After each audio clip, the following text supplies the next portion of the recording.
कि मेरे श्याम मोहब्बत ने मुझको तो रुला डाला।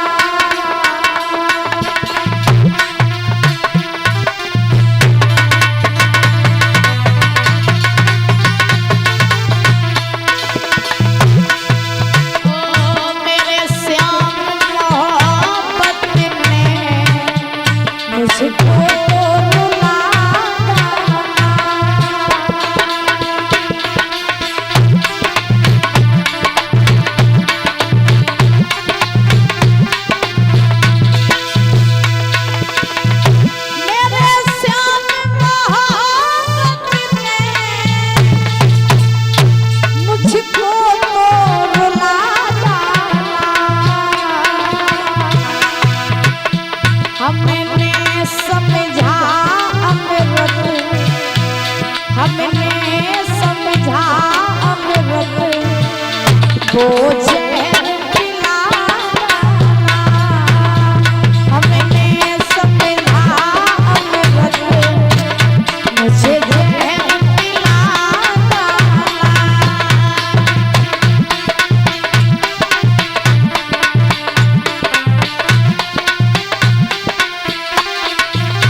और बोली मेरे दिल से पूछो क्या हालत होती है। मेरे दिल से पूछो क्या हालत होती है। अपनी पे आए तो अपनी पे खुद को भी जला डाला। मेरे श्याम मोहब्बत ने मुझको तो रुला डाला।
रानीपुर गौर से, इनकी तरफ से 100 रुपये आएंगे। फरमाइश तुम्हें रब से दुआ करना, दिल से न जुदा करना, तुम्हें रब से दुआ करना, दिल से न जुदा करना।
राजा हरिश्चंद्र को वरुण देव ने श्राप दिया क्या हे राजन, तुमने हमसे झूठ बोला, पुत्र के मोह में फंस करके तुमने अपना वचन नहीं निभाया, तो जाओ हम तुम्हें ये श्राप देते हैं कि तुम्हें जलोदर रोग हो जाए।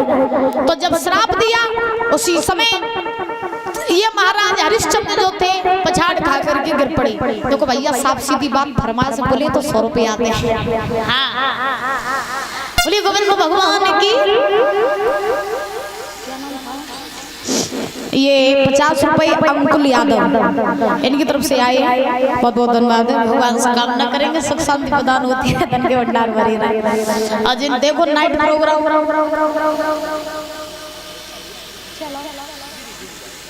तो कल नाइट प्रोग्राम कल का रखा जाएगा कमेटी वाले भाइयों के विशेष मांग पर। तो जिसकी कल जो फरमाइश हो वो कल बुलवा लेना, ठीक है। हाँ बोली गोविंद भगवान की। महाराज ध्यान रखना, अब सुखदेव जी महाराज समझा रहे हैं राजन परीक्षक।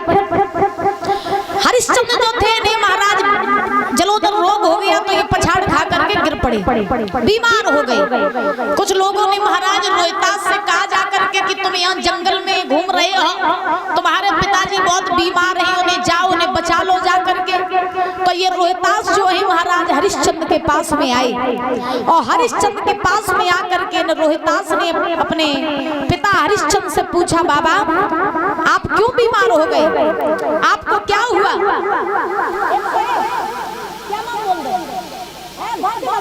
यहीं से 100 रुपये परम सम्मानीय परमात्मा दादाश्री बांके लाल दादाजी रानीपुर गौर से की तरफ से 100 रुपये आए हैं, बहुत बहुत धन्यवाद है। पूरी बांके बिहारी लाल की।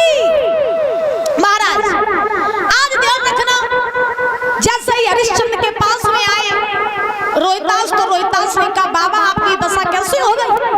तो हरिश्चंद्र ने कहा कि हे बेटा रोहितास, ये हमारी दशा वरुण देव के कारण हुई।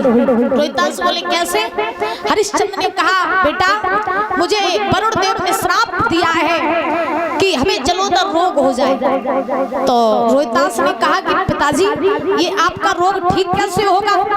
हरिश्चंद्र ने कहा बेटा ये हमारा रोग तब ठीक होगा जब तुम्हारे जगह वरुण देव के यज्ञ में कोई दूसरा लड़का चढ़ जाए तो हमारा ये रोग ठीक हो जाएगा। तो रोहित ने कहा कि चिंता न करो पिताजी, हम काऊ न काऊ लड़का को ढूंढ के ले आएंगे और वरुण देव के यज्ञ में बलि चढ़वा देंगे और तुम्हारा ये रोग ठीक हम करवा देंगे।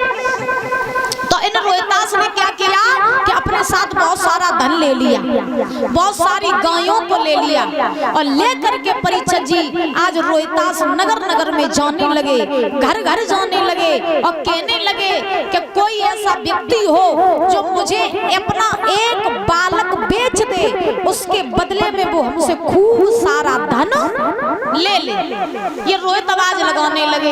अब कोई माँ बाप ऐसे हुई जो धन के पीछे अपनी औलाद को बेच देंगे? बताओ परीक्षित जी, है कोई माँ बाप ऐसे होंगे जो दौलत के पीछे अपने बच्चों को बेच देंगे? कोई नहीं होंगे। तो आज रोहतास नगर नगर जाने लगे।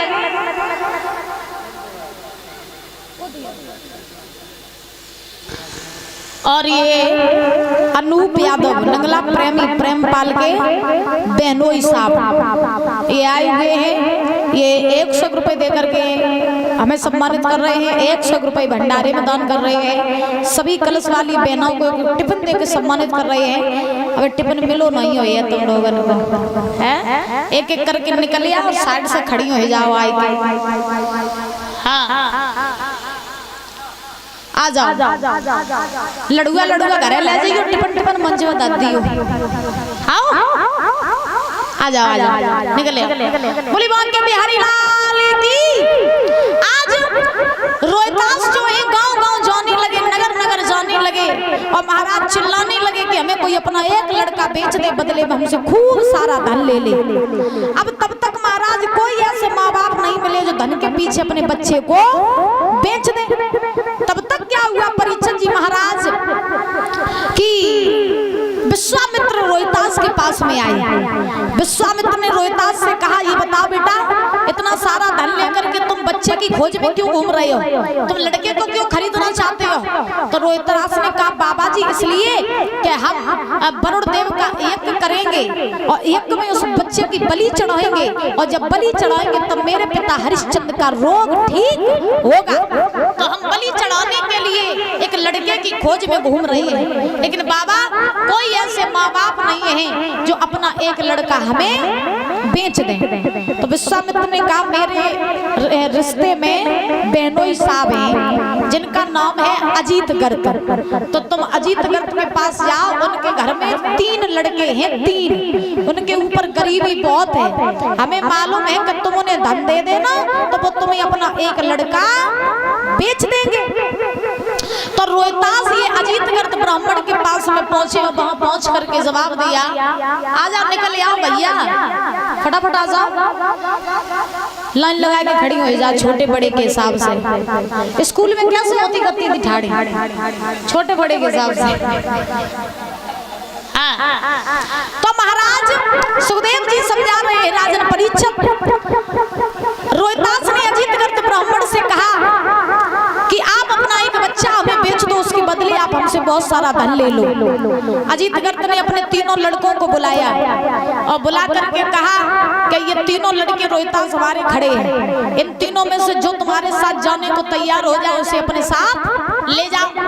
तो सबसे बड़े के पास रोहतास पहुंचे, बड़े वाले से कहा, भैया तुम चलो हवाई साहब। सो अजीत गर्ग ने रोहतास से कही, बोले बेटा हम बड़े वाले को नहीं जानती है, बड़ो वालों लड़का हमें बहुत प्यार हो।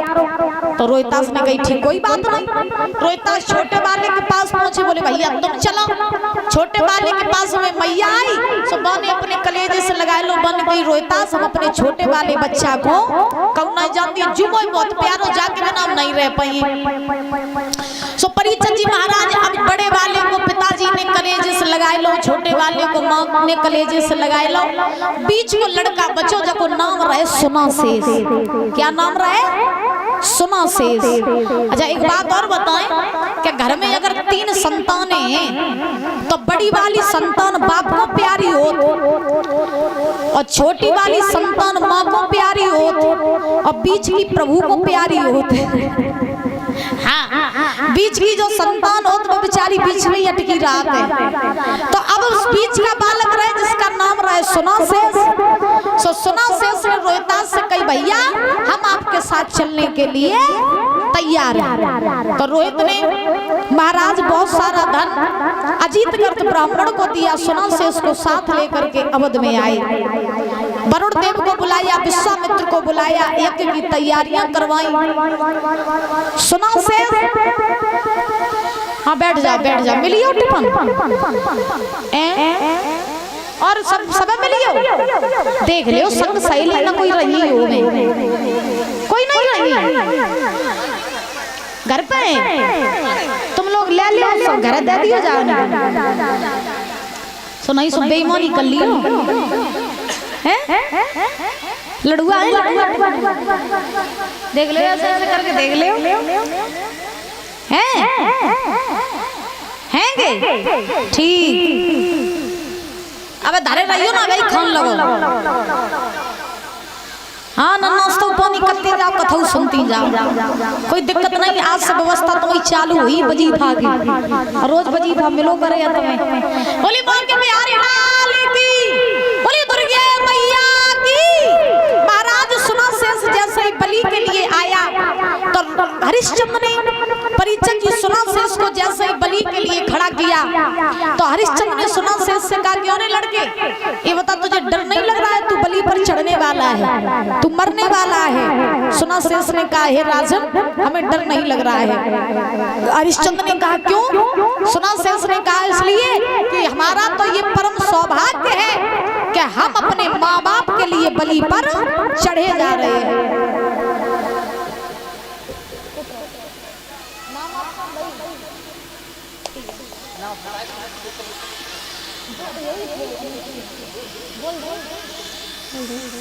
हाँ बोल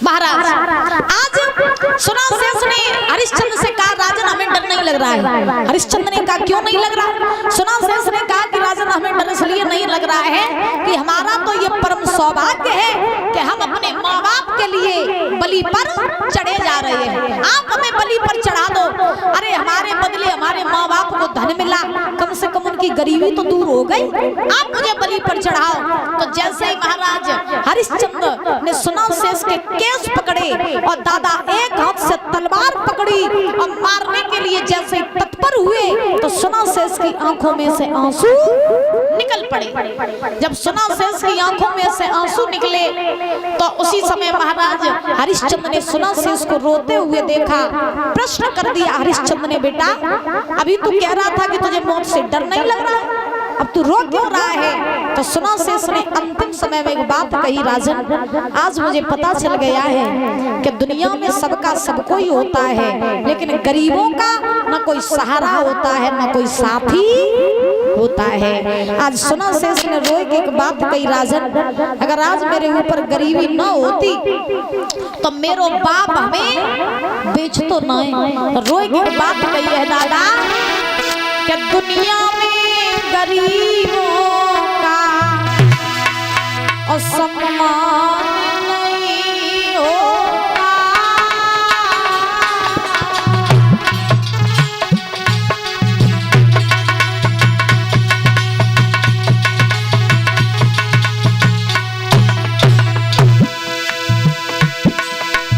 सुना शेष ने रो करके कहा राजन सुना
सम्मान होता है न कोई अपना होता है न कोई साथी होता है न सहारा होता है और दादा यही सत्य बात है कि जीवन में होता है। आज सुना शेष ने कहा, राजन सुना, तन पान कोई मरता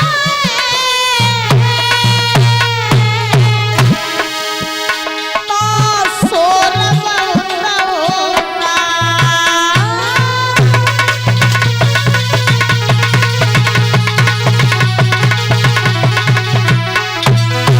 सुना, तन पान कोई मरता तो सोर होता। आपने देखा हो, अगर कोई अमीर व्यक्ति मर जाए, अमीर व्यक्ति, तो महाराज लोग दूर दूर से आते हैं उसके जनाजे में, उसके रोने के लिए दूर दूर से महाराज सभी लोग आते हैं। जोर का शोर होता, भैया फलाना आदमी इतना बड़ा आदमी था, मर गया, बहुत बुरा हुआ। अगर अमीर व्यक्ति कोई मर जाए तो महाराज दूर दूर तक शोर होता है। अमीर व्यक्ति को कोई केस लग जाए, थाने अदालत में जावे, कोर्ट कचहरी में जावे, पुलिस स्टेशन जावे, तो महाराज देखो पैसा देते हैं, काम होते हैं। और भाई अमीर की महाराज सुनवाई पुलिस करती है। जिसके पास पैसा होता है उसी का केस देखा जाता है, उसी की सुनवाई होती है। और जिसके पास पैसा नहीं होता है तो बेचारा कोर्ट कचहरी में भागता ही रहता, लेकिन बाकी सुनवाई कोई नहीं करता है। लिखा,